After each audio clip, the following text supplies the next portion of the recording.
Atensyon mga Filipino senior citizens, kakapasok lang apat na importanteng bagay na ipaabot ng NCSC sa inyo na maaari nyong matamasa at makuha. Pag-uusapan natin dito sa video. Hold up.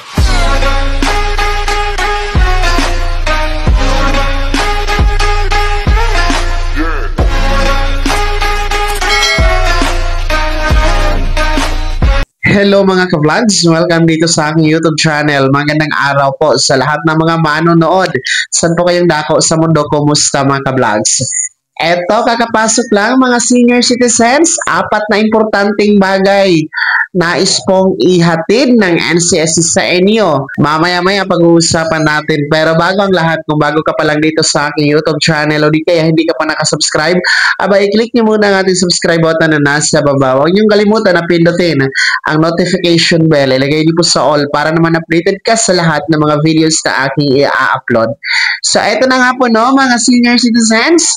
Dahil nga po sa araw na ito ay pinagdiriwang natin ng ika-127th araw ng kalayaan ng bansang Pilipinas, abay nakiisa po dyan ang National Commission of Senior Citizens or NCSC. At dahil nga po sa pagdiriwang na ito ay nais pong ipaabot ng NCSC ang apat na mahalagang bagay para sa mga senior citizens.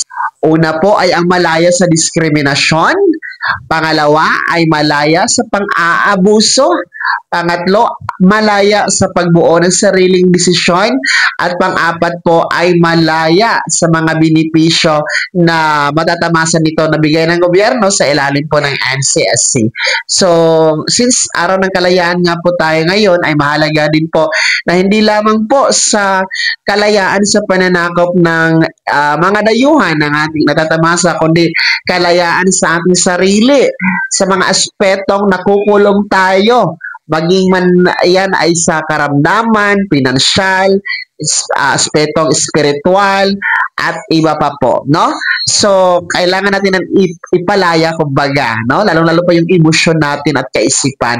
Huwag nating ikulong sa isang sulok lamang dahil andyan po ang NCSC na handang tumulong sa inyo, hindi lamang sa benefits na cash assistance, kundi maging sa mga serbisyong holistic, no? Sa pamamagitan po ng senior citizen community care center na serbisyong hatid nito sa inyo mga ka-vlogs, no? So, yan po ang mahalagang mensahe na pinapaabot na iparating ng NCSC para sa lahat ng mga nakakatanda ngayong araw na ito, June 12, 2025, sa pagdiriwang ng ika-127 araw ng kalayaan. Kaya naman mga Filipino senior citizens, ano po yung komento, correction sa balitang ito? Ibahagi nyo po sa comment section na nasa baba. Pakilakip ng mong pangalan at kung taga saan kayo. Bago po magtapos sa video na to, kung gusto nyo po sumuporta sa aking YouTube channel, maaari nyo pong i-click ang ating super thanks button na nasa baba. Sa mga gusto maging miyembro, pwede po. I-click nyo po ating join button.